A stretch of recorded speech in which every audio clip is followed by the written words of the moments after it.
kemudian lebih sering lelah. Kalau misalnya yang suka migrain, nah itu hati-hati yang suka migrain.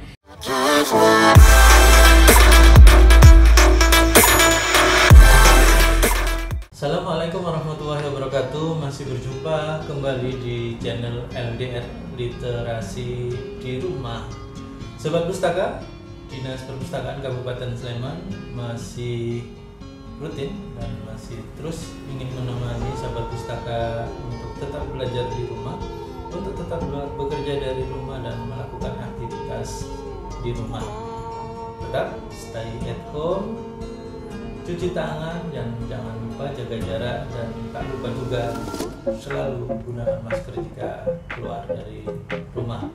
Baik, kali ini di LDR Literasi di Rumah sudah kedatangan salah satu narasumber yang dimiliki oleh Dinas Perpustakaan Kabupaten Sleman. Beliau adalah Ibu Annisa Fitri. Beliau adalah pustakawan dari Dinas Perpustakaan dan Kabupaten Sleman. Baik, kita sapa dulu. Hari ini apa sih yang mau di-share untuk teman-teman semua? Baik, Assalamualaikum. Waalaikumsalam warahmatullahi wabarakatuh. Gimana kabarnya, Pak Nis? Alhamdulillah sehat luar biasa. Oke, baik, Alhamdulillah. Oke, untuk menyapa sobat pustaka yang di rumah, hari ini kita mau bahas apa sih untuk literasi di rumah ini? Untuk hari ini sobat pustaka, kita di sini akan membahas mengenai bedah artikel tentang kesehatan, terutama apa bahaya penggunaan gadget. Oke. Itu. Gadget berbahaya bagi kesehatan sobat pustaka. Kenapa? Karena selama kita melakukan stay at home, belajar di rumah dan bekerja di rumah, selalu tidak pernah ketinggalan dan selalu bersentuhan dengan gadget atau dengan HP. Ya, kita bahas hari ini sebuah bedah artikel dengan tema kesehatan, yaitu bahaya HP atau bahaya gadget bagi kesehatan kita. Oke, lebih jelasnya apa sih bahayanya HP bagi kita? Oke, mari kita mulai. Jadi bahayanya HP buat kita itu nanti karena HP itu mengandung sinar radiasi atau gelombang radiasi. Nah, itu nanti gelombang radiasi jika terus terpapar ke tubuh kita, otomatis kan akan mengganggu kesehatan kita ya. Terus nanti di situ akan menimbulkan beberapa penyakit. Oh, jadi selama ini radiasi yang ada di genggaman kita tentu memiliki efek. Kalau mengganggu kesehatan yang seperti apa? Jadi kalau mengganggu kesehatan itu lebih ke nanti kita lebih sering pusing, kemudian lebih sering lelah. Kalau misalnya yang suka migrain, nah itu hati-hati yang suka migrain. Salah satunya bisa disebabkan oleh radiasi. Iya. Terus nanti bisa lebih apa ya? Intinya mengganggu peredaran darah kita. Peredaran darah. Nah, radiasi ini menembus kulit atau langsung diung di kepala jadi pusing begitu? Atau bagaimana? Jadi kalau radiasi ini karena dia kan sifatnya seperti gelombang panas ya Pak. Nanti itu bisa langsung kena kulit kita, bisa juga langsung masuk ke otak kita melalui indera kita yang ada. Seperti itu. Baik, sobat pustaka, berarti radiasi dari elektronik yang khususnya hari ini kita bahas adalah gadget atau HP memiliki efek. Jadi saat dia berinteraksi atau berdekatan dengan tubuh kita, dia akan memiliki efek.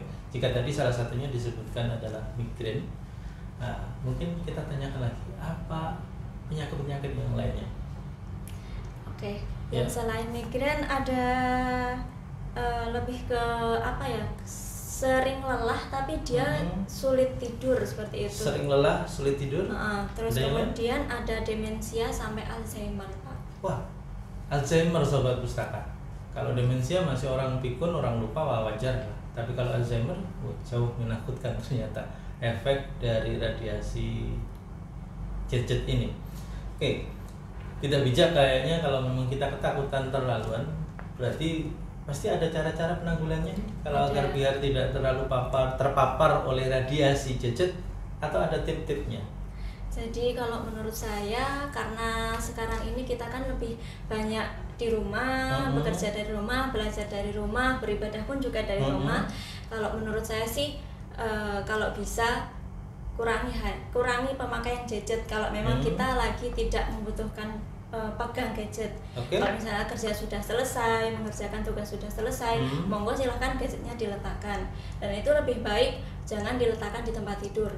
Kenapa? Karena kalau di tempat tidur itu nanti kan otomatis biasanya diletakkan samping kanan kiri seperti itu. Di kepala, dekat kepala. Nanti itu lebih berbahaya lagi. Lebih berbahaya lagi. Selain manajemen pemakaian, ada lagi nggak selain itu? Selain itu, apakah pakai pelindung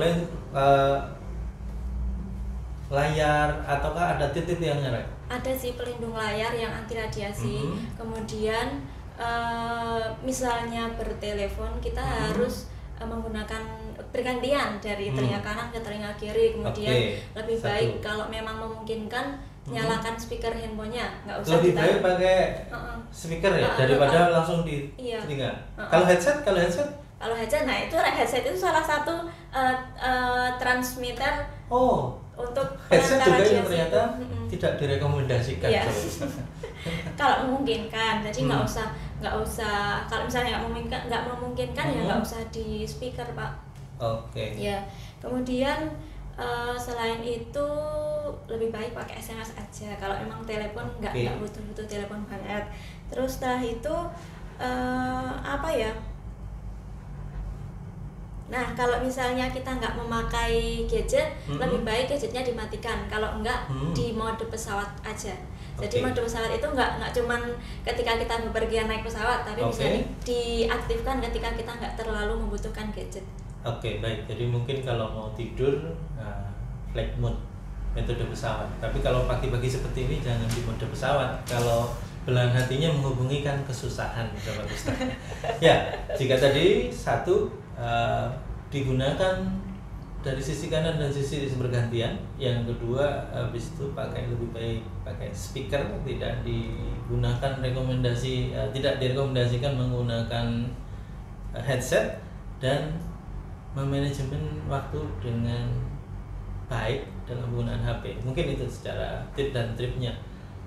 Yang selanjutnya yang bisa kita lakukan untuk bisa manajemen penggunaan HP dengan baik agar paparan radiasi itu berkurang, selain tip-tip tadi apa?